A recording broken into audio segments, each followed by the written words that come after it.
I greet you not as a career diplomat, nor as a man bred for banquet halls and handshakes. I do not come to you speaking the rehearsed language of polished politics. I come to you as a soldier of my people, as a guardian of a wounded land, as a son of a continent that has carried the cross of the world, yet has never worn its crown. My name is Captain Ibrahim Traore, President of Burkina Faso, and today I speak not only for the 22 million souls in my nation, but for a continent whose stories have been twisted, whose pain has been ignored, and whose dignity has been repeatedly auctioned off at the altar of foreign interests. Africa is not Tobago. Africa is not a battlefield. Africa is not your experiment, your puppet, your warehouse of raw materials. Africa is rising not to kneel but to stand.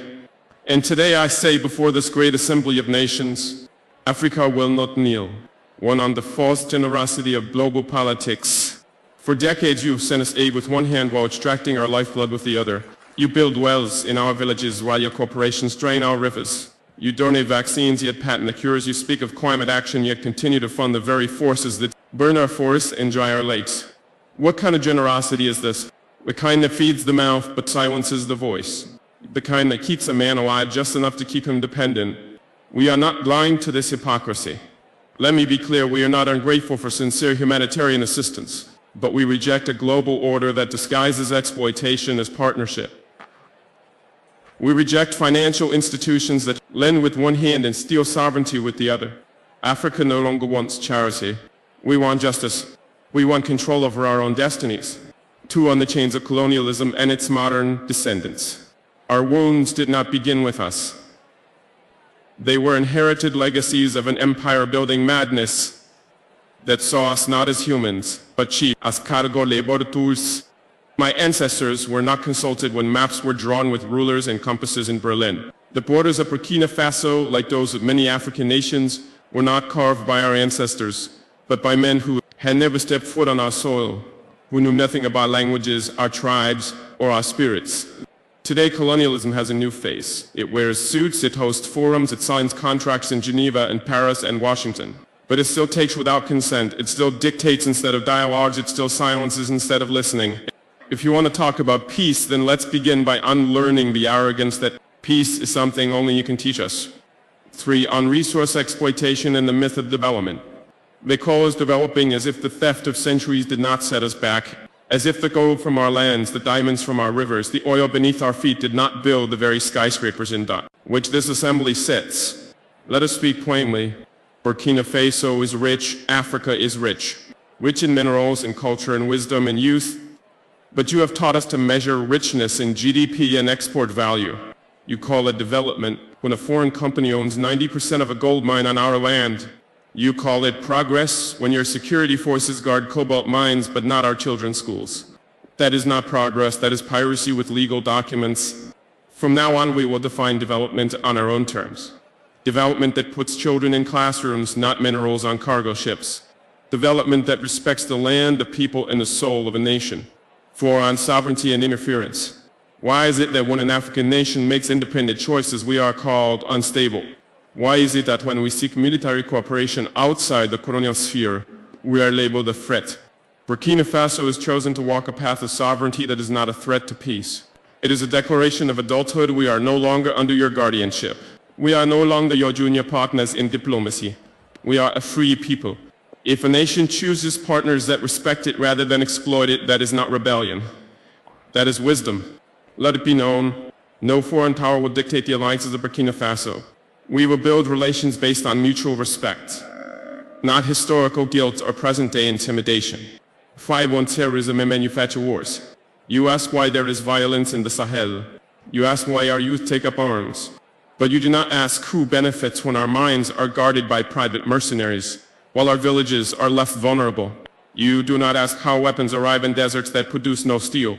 You do not ask why peacekeeping never seems to end the war. The truth is, many of the so-called solutions to African security problems are merely business models. Endless conflict has become a market, and African suffering has become a subscription-based service. Burkina Faso has decided to break that cycle. We will fight terror, but not with dependency. We will secure our nation not with foreign dictates, but with national dignity. 6. On migration and human dignity. We do not want our youth drowning in the Mediterranean.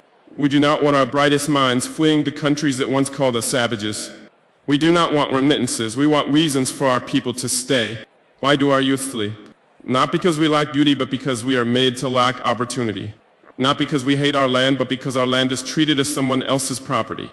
Migration is not a crisis, it is a symptom of wars we did not start, of loans we did not need, of a world order that tells our youth their only value lies outside their own homes. The solution is not border fences. The solution is justice for 7 on Africa's place in the world. Africa is not a mistake to be fixed. Africa is not a failed continent. Africa is the womb of the world, the cradle of civilization, the keeper of tomorrow's hope. We have been made invisible in global decisions that affect us deeply. At the UN Security Council, Africa with 54 sovereign nations has no permanent seat. What justice is this? You call it balance? We call it betrayal. You speak of democracy, yet uphold a global structure where the powerful few veto the dreams of the many. We will no longer whisper in rooms where we deserve to speak with full voice. Aid on faith and spiritual dignity. We are a spiritual people. Before your cathedrals, our ancestors sang to the sky.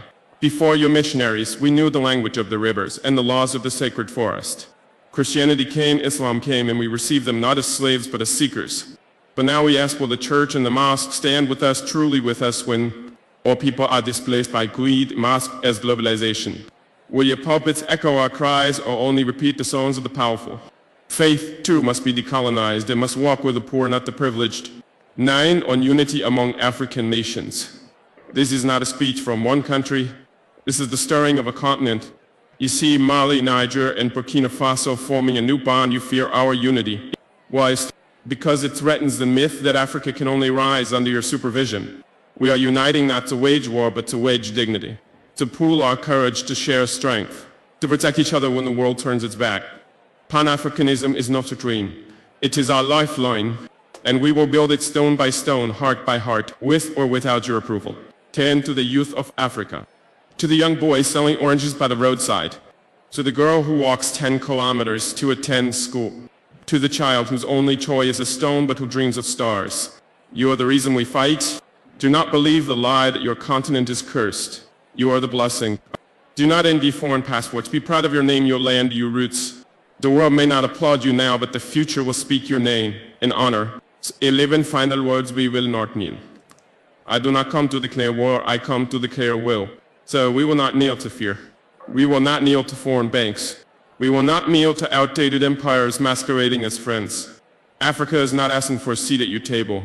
We are building our own a table where no child eats last. Where no nation is silenced because it lacks nuclear arms.